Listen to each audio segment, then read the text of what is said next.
దేవునికి స్తోత్రం. అందరికీ నా హృదయపూర్వక వందనాలు. Praise the Lord. దేవుడు మిమ్మల్ని మీ కుటుంబాలను దీవించి ఆశీర్వదించును గాక. ఈరోజు దేవుడు మనందరి కొరకు తెలియపరుస్తున్న అద్భుతమైన వాక్య సందేశం ద్వితీయోపదేశ కాండము 20వ అధ్యాయం 1వ వచనం. నీవు నీ శత్రువులతో యుద్ధములకు పోయి గుర్రములను రథములను మీకంటే విస్తారమైన జనమును చూచినప్పుడు వారికి భయపడవద్దు. ఐగుప్తు దేశంలో నేను రప్పించిన నీ దేవుడిని యెహోవా నీకు తోడై ఉండును. దేవునికి సమస్త మహిమ కలుగును గాక. ఈ గొప్ప వాగ్దానం అందరి యూత్లో నెరవేర్చబడను గాక. ఆమేన్. దేవుడు ఇస్తున్న వాగ్దానం ఏంటంటే నేను నీకు తోడై ఉంటాను. ఇలా ఏ విధంగా అంటే ఎల్లప్పుడూ ప్రతి నిమిషం అందు నేను నీకు తోడు, మనుషులు ఎవరు తోడున లేకున్నా కానీ నేను నీకు ప్రతినిత్యం తోడుగా ఉంటాను. ఇక్కడ సందర్భం గమనించినట్లయితే ఐగుప్తు దేశంలో నుంచి ఇజ్రాయెల్ ప్రజలు మోషే నాయకత్వంలో అందరినీ బయటకు తీసుకొని వస్తాడు. కనాను దేశానికి వెళ్ళడానికి వెళ్తూ ఉంటారు. మార్గమధ్యం అనేక అద్భుతాలు జరుగుతాయి. తదుపరి చివరాఖరికి కనాను దేశానికి చాలా దగ్గరికి వెళ్ళిపోతూ ఉంటారు.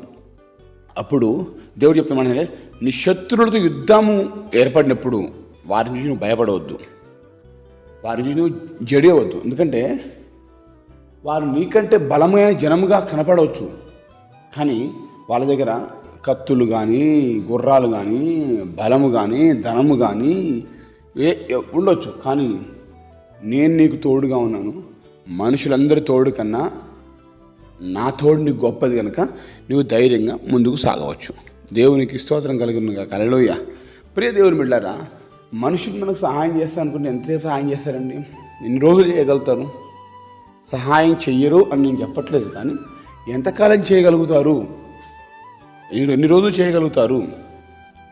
ఎందుకంటే నిజమైన మనుషులతో ఎప్పుడు తెలుస్తుంటే మన మీదకి ఆపద వచ్చినప్పుడు. శత్రువులు ఇజ్రాయెల్ ప్రజల మీదకి యుద్ధానికి వచ్చారండి. శత్రువులు యుద్ధానికి వచ్చినప్పుడు జరిగినటువంటి సందర్భం, అక్కడ జరిగినటువంటి సిచ్యువేషన్ ఏంటి? వారి దగ్గర గుర్రాలు ఉన్నాయి, రథాలు ఉన్నాయి, మీకంటే విస్తారణ జనం, వారికంటే విస్తారణ జనం ఎక్కువగా ఉన్నది. అవి చూసినప్పుడు భయపడిపోతారు. అమ్మో, వీళ్ళ దగ్గర గుర్రాలు రథాలు మనుషులు యుద్ధపు నైపుణ్యత చాలా బాగుంది, వీళ్ళతో మేము ఎలా గెలవగలుగుతాం అనుకుంటారు. ఐగుప్తు దేశంలో నుండి నేను రప్పించిన దేవుడు ఉన్నాడే, ఆ దేవుడిని తోడుకొన్నాడు. యుద్ధం ఏర్పడిందా, చలో ముందుకు వెళ్ళిపో, నేను తోడుగా ఉన్నాను, నువ్వు యుద్ధంలో విజయాన్ని పొందుకోగలుగుతావు. ఆమేన్. ఎందుకంటే దేవుడు తోడున్నాడు కాబట్టి. ఐగుప్తు దేశం నుంచి బయటకు వచ్చిన ఎవరు తోడున్నారు? దేవుడే. ఇప్పుడు కనాను దేశం స్వాస్థ్యం సొంతం చేసుకోవాలన్నప్పుడు, మరి అక్కడ యుద్ధం ఏర్పడినప్పుడు, యుద్ధాలకు అవతల వారు యుద్ధానికి వచ్చినప్పుడు అప్పుడు ఎవరు తోడుకుంటారు? ఎవరు గెలిపిస్తారు? దేవుడే. దేవుడు తప్ప నీకు సహాయం చేసేవారు, తోడుండేవారు ఎవరు లేరండి. ఈరోజు నీకున్న సమస్యల్లో ఎప్పుడు మనుషులు తోడుంటారండి. ఉండేంతవరకు ఉంటారు, ఉండడానికి ఖచ్చితంగా ఉంటారు. కానీ నువ్వు ఎల్లప్పుడూ సంతోషంగా ఉండాలంటే దేవుని తోడు నీకు కావాలి. నాకు ఆ మనిషి కావాలి, ఈ మనిషి కావాలి, ఎల్లప్పుడూ వాళ్ళతో ఉండను వీళ్ళతో ఉండను, వాళ్ళు నాకు ఎప్పుడు ఉండాలి అని మనుషుల వైపు చూస్తావా?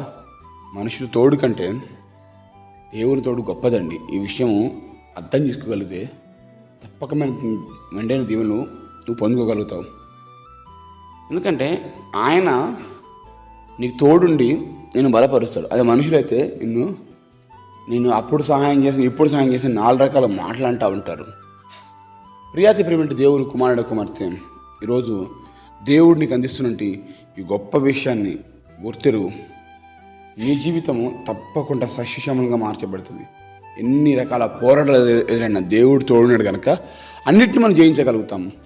దేవుడికి తోడుంటాడు కనుక అన్నిటిపై విజయాన్ని పొందుకోగలుగుతావు. ఈరోజు దేవుడు ఇస్తున్న మాట అదే. మనుషుల తోడు కన్నా నా తోడు నీకు గొప్పది. ఆ గొప్పదైన దేవుని తోడుని ద్వారా మనము ఏదైనా జయించగలుగుతాం. నిజంగా నీ ముందు ఏ పోరాటం ఉన్నా, అంత పెద్ద సమస్య ఉన్నా, అంత పెద్ద అనారోగ్యం ఉన్నా, ఆర్థిక ఇబ్బందులైనా, ఏదైనా నా దేవుని సహాయం ద్వారా నీవు ఆ యొక్క యుద్ధంలో విజయాన్ని పొందగలుగుతావు. ఆయన నీకు తోడై ఉన్నాడు. ఇంకా ఈ గొప్ప వాగ్దానము మనం సొంతం చేసుకుందాం. ప్రార్థనతో ముందుకు సాగుదాం. ప్రార్థన, విశ్వాసంతో ప్రార్థనిస్తున్నాం. ప్రార్థన. మహాగణుడా, పరిశుద్ధుడా, ప్రేమగల తండ్రి, వందనాలు, స్తోత్రాలు. అద్భుతమైన వాగ్దానం మాకు ముందుంచావు. శత్రు యుద్ధానికి పెట్టినప్పుడు మనుషుల తోడు కన్నా అయా తండ్రి, నీ తోడు మాకు గొప్పదని తెలియపరిచావు ప్రభువా తండ్రి. ఎందుకంటే మీ తోడు ద్వారా మేము సైన్యమును జయించగలుగుతాము. మా సొంత బలం సొంత జ్ఞానం ద్వారా మేము ఏమి చేయలేం. ఏ మనుషుల సహాయాన్ని కోరినా కూడా అందరూ మమ్మల్ని మధ్యలో వదిలేసేవారే. కానీ నువ్వైతే ఎల్లప్పుడూ శాశ్వతమైన ప్రేమతో ప్రేమిస్తూ నీ యొక్క బలమైన బాహువు ద్వారా మాకు విజయాన్ని అనుగ్రహిస్తున్నాం. మీ తోడు మాకు చాలయ్యా. ఈరోజు మీరు అందిస్తున్న గొప్ప వచన వాగ్దాన్ని బట్టి స్తుతిస్తూ కనపరుస్తూ మహిమ ఘనత ప్రభావములు మీరు మాత్రం పొందుకోమని మమ్మల్ని మేము తగ్గించుకుంటూ మీ నామాన్ని మాత్రమే హెచ్చిస్తాం. నాజరేయుడైన యేసు నామములో కృతజ్ఞతలతో అడిగి వేడుకుని పొందుకొనిచున్నాం మా ప్రియ పరలోకమున్న తండ్రి. ఆమేన్.